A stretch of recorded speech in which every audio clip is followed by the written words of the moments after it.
No, mai anō. Welcome back to breakfast. It's just 4 minutes to 7. There was some distressing news from Northland last night as a man was fatally mauled by a pack of dogs.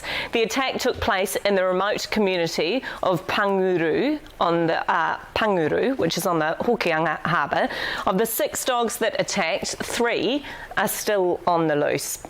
But what drives dogs to attack in the first place? For more, we're joined by canine behaviourist and president of the Association of Professional Dog Trainers of New Zealand, Darren Rowe. Morena, Darren, thanks so much for being with us this morning.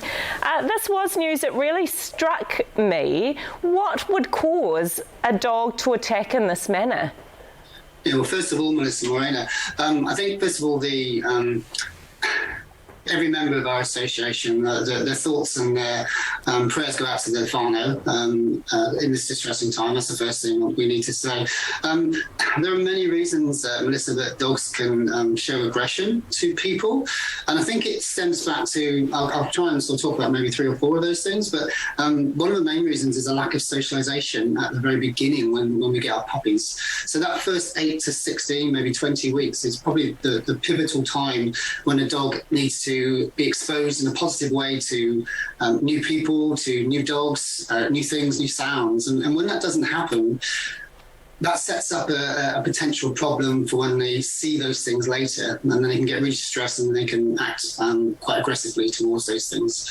That's probably one of the biggest reasons, and people need to make sure they take their puppies, they really take their puppies' education seriously and take them to a really good, well-planned behavioural puppy preschool when they're a puppy. Also, I think the genetics and breeding is something that we really need to consider in this. And some breeds obviously are bred for certain things. We need to understand, though, that we make sure that we understand really that aggression can happen in small and large dogs. Okay, so it's not just a large dog thing. It can be any type of dog. And one of the things that's really important for me is about the way that we educate our dogs, the way that we train our dogs.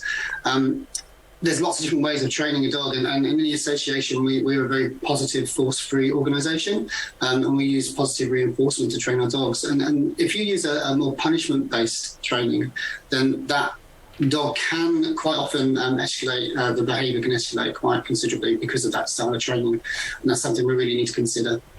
And Darren, is it an example, I guess, or a reminder to us that dogs at heart, I guess, are wild, and that kind of, do they go into kind of a pack mentality? So the evidence is not that clear about this, the whole wild pack. Most of the dogs that we have in our homes have been domesticated. So the whole pack idea really doesn't have a lot of scientific evidence behind it. And it's the whole idea of a linear hierarchy for dogs where we've got one leader is quite simplistic and doesn't really encapsulate the whole of the myriad of different things that affect the relationship between a dog and a human in a family situation. So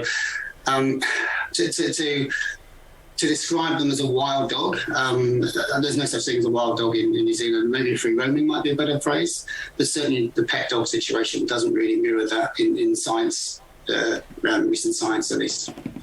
And I just wanted to ask, if people were watching from where this incident took place, and I know some of those dogs haven't been caught yet, what would be the advice if you saw one on the road or on your property? Yeah, so I think it's really important that the first thing is you don't approach them. I think the police are very clear about that you phone the police or the dog control, and you make sure that you get the right person in to do the right job. The last thing you want to be doing is approaching these dogs. So yeah, get the right people, phone the police or phone the dog control. They know what they're doing. Yeah, ngā mihi. Darren Rowe from the Professional Association of Professional Dog Trainers of New Zealand and canine behaviourist. Thank you so much for being with us this morning. We really appreciate your time.